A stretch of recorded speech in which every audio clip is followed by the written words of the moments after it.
Hello friends, welcome to software engineering channel. क्या हाल चाल है आप लोगों का।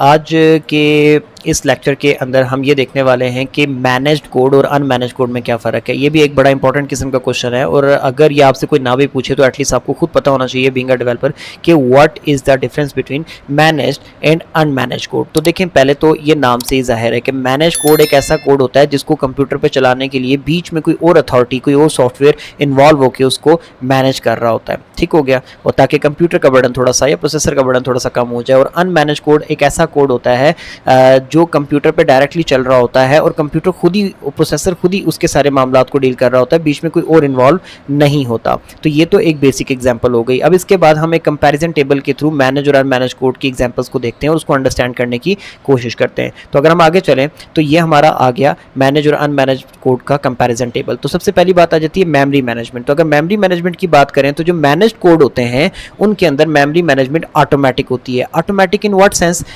In the sense of computer, in the sense of processor, क्योंकि प्रोसेसर को कोई भी मैनेजमेंट नहीं करनी पड़ती मेमोरी की ऐसे कोड के लिए, क्योंकि प्रोसेसर से पहले कोई और सॉफ्टवेयर इन्वॉल्व होता है और वो सॉफ्टवेयर उस कोड को मैनेज करके प्रोसेसर को दे रहा होता है। तो कंप्यूटर और प्रोसेसर के सेंस में वो सब कुछ ऑटोमेटिकली हो रहा होता है। तो मेमोरी मैनेजमेंट जो है मैनेज कोड के अंदर ऑटोमेटिक होती है। अनमैनेज के अंदर क्या होता है? डेफिनेटली अगर ये ऑटोमेटिक है तो मैनुअल होगी। मैलोक और फ्री जैसे कुछ फंक्शंस होते हैं वो यूज होके कंप्यूटर खुद से, प्रोसेसर खुद से उन कोड्स को मैनेज कर रहा होता है, क्योंकि किसी और ने उनकी अथॉरिटी इन बिटवीन नहीं ली होती। रन टाइम की अगर बात करें, इनके रन होने के प्रोसेस की बात करें, अगर सेकंड पॉइंट को अगर आप देखें तो उसमें यह है कि जो मैनेज कोड होता है उनके पास जो है एक कोई बीच में कोई इन्वायरमेंट इन्वॉल्व होता है। ठीक है, रन टाइम डिपेंडेंसी, यानी कि क्या वो रन करने के लिए किसी चीज़ पे डिपेंड होते हैं? तो बिल्कुल, आपका जो मैनेज कोड है वो किसी और इन्वायरमेंट पे डिपेंड होता है रन करने के लिए। जैसे कि हमने इससे लास्ट वीडियो में देखा CLR। अब C# का जो कोड है वो रन करने के लिए CLR पे डिपेंडेंट है, क्योंकि वो कोड रन करेगा CLR पे, CLR उस कोड को वेरीफाई करेगा, वेरीफाई करने के बाद उस कोड को वो JIT को देगा, JIT फिर उस कोड को कन्वर्ट करेगा नेटिव कोड में या मशीन कोड में। सो बेसिकली वो कोड, मैनेज कोड जो है वो डिपेंडेंट है किसी थर्ड प्लेटफॉर्म का, और वो क्या है? CLR। सही हो गया। और जो अनमैनेज कोड है वो किसी भी चीज़ का डिपेंडेंट नहीं है, उसको कोई भी CLR टाइप की चीज़ नहीं चाहिए, वो डायरेक्टली जंप करता है आपके कंप्यूटर के ऊपर और आपका ऑपरेटिंग सिस्टम ही उसको पकड़ के संभालता है और संभाल के उसके हिसाब से उसको मेमोरी रिसोर्सेज वगैरह देता है according to the standards of operating system, और उन्हीं को यूज़ करके वो डायरेक्ट अप्रोच करता है प्रोसेसर तक। ठीक हो गया।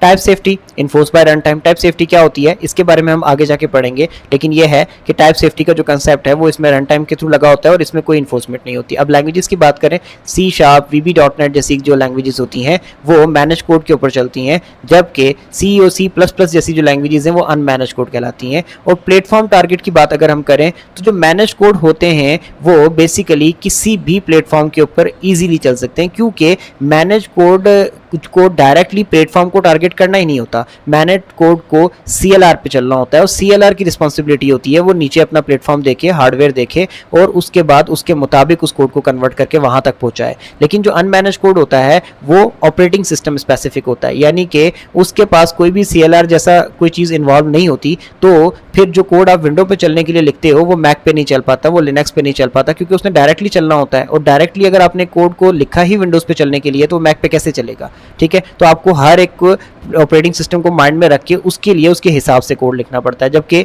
जो मैनेज कोड होता है उसमें ऐसा कुछ भी नहीं होता। तो इनमें से कौन सा ज़्यादा इंपॉर्टेंट है, कौन सी ज़्यादा चीज़ अच्छी है? तो देखने में तो ये लगता है कि मैनेज कोड अच्छा है। ठीक है, लेकिन अगर हम देखें कि इनके कंपैरिजन में कौन सा ज़्यादा बेहतर है तो यार आप इसका कंपैरिजन कर ही नहीं सकते। इनमें से आप किसी को भी ये नहीं कह सकते कि ये वाला बेहतर है, ये वाला बेहतर है। किसी जगह पे डिमांड यही होती है कि मैनेज कोड इस्तेमाल हो और किसी जगह पे डिमांड यही होती है कि अनमैनेज कोड इस्तेमाल हो, क्योंकि जैसे आपने डायरेक्ट मेमोरी लेवल पे जाके काम करना है तो आपको पॉइंटर्स जैसे कंसेप्ट की ज़रूरत पड़ेगी, और पॉइंटर जैसे कंसेप्ट जो है आपको मेमोरी एड्रेसेस से डील करने के लिए अनमैनेज कोड के अंदर ही मिल पाएंगे, जैसे कि C++ में, और वहाँ पे प्रोसेसर लेवल के काम को वही बेहतर तरीके से कर पाएगी। ठीक है। और अगर आपने अपने सॉफ्टवेयर बनाने जिसमें आपके लिए परफॉर्मेंस, एफिशिएंसी, सिक्योरिटी मैटर कर रही है सबसे ज़्यादा, तो उस वक्त आपको मैनेज कोड पे आना पड़ेगा, और मैनेज कोड पे आप बहुत सारे काम के लिए कोड लिखने से बच जाएंगे, जैसे कि गार्बेज कलेक्शन वगैरह, क्योंकि मैनेज कोड के अंदर CLR उन चीज़ों को संभाल रहा होगा। सो आई होप सो कि ये कंसेप्ट आपको क्लियर होगा। That's it for this video. अभी मैं अगैन इस वीडियो को यहाँ पे एंड करने जा रहा हूँ, दोबारा मिलेंगे नेक्स्ट वीडियो में। तब तक प्लीज़ यार चैनल को जो है सब्सक्राइब कर लो ताकि मेरी भी सपोर्ट हो जाए, और मैं बहुत एक्साइटेड हूँ आप लोगों लोगों को ये इंटरव्यू सीरीज़ के अंदर आगे पढ़ाने के लिए, और मैं इसमें बहुत कुछ लेके आने वाला हूँ। सो अगर आप लोगों की तरफ से सपोर्ट रहेगी, लाइक करोगे, कमेंट सेक्शन में एक्टिव रहोगे, तो ही तो मैं आपको इसके अंदर ज़्यादा से ज़्यादा पढ़ा पाऊँगा। सो अभी इस वीडियो को यहीं पे एंड करते हैं, दोबारा मिलेंगे नेक्स्ट वीडियो में, तब तक के लिए अल्लाह हाफ़िज़।